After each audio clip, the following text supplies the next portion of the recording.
ধন্যবাদ জানাই ভাই। মোবাইল একবার এমন করলে ভিডিও হয় হচ্ছে আমি আমার কেমনে হচ্ছে।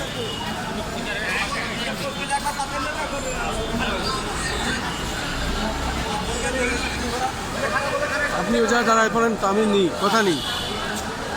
হচ্ছে চালায় যান, হচ্ছে।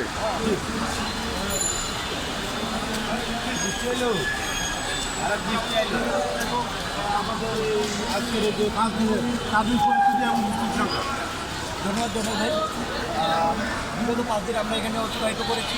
বিগত 4 দিন থেকে অনবরত বৃষ্টি হচ্ছে এবং এই বৃষ্টি উপেক্ষা করে রোদ বৃষ্টি উপেক্ষা করে আমাদের রাজনীতিকরণ এখানে উপস্থিত আছেন এবং তারা ধৈর্য সহকারে শান্তপূর্ণভাবে এখানে অবস্থান করছে।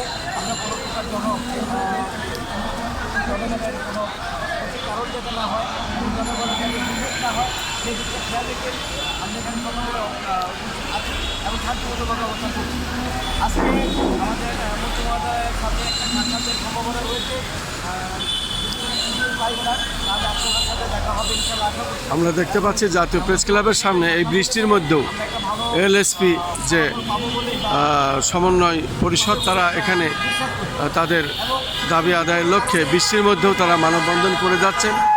এই বৃষ্টিতেও আমি দেখতে পাচ্ছি তাদের কর্মসূচি চলছে এবং কর্মসূচিতে এই নেতৃবৃন্দ বক্তব্য দিচ্ছেন। বন্ধ থাকবে এবং শনিবার ঠিক সকাল 8টা থেকে পুনর্জাগরণে পুরো বাংলাদেশব্যাপী সমস্ত এলএসপিকে এখানে ঐক্যবদ্ধভাবে আমাদের কর্মসূচি লাগাতার কর্মসূচি অব্যাহত রাখি ইনশাআল্লাহ।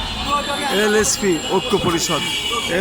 ঐক্য পরিষদ জরুরি তথ্য সেবা ও প্রাথমিক চিকিৎসা কেন্দ্র, তারা এইভাবে জাতীয় প্রেস ক্লাবের সামনে ধারাবাহিকভাবে তাদের অবস্থান এবং তাদের শান্তিপূর্ণ অবস্থান কর্মসূচি ধরে রেখেছেন আমি দেখতে পাচ্ছি।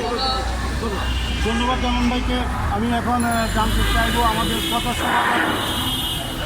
ভাইকে একটু বলতে চাচ্ছি।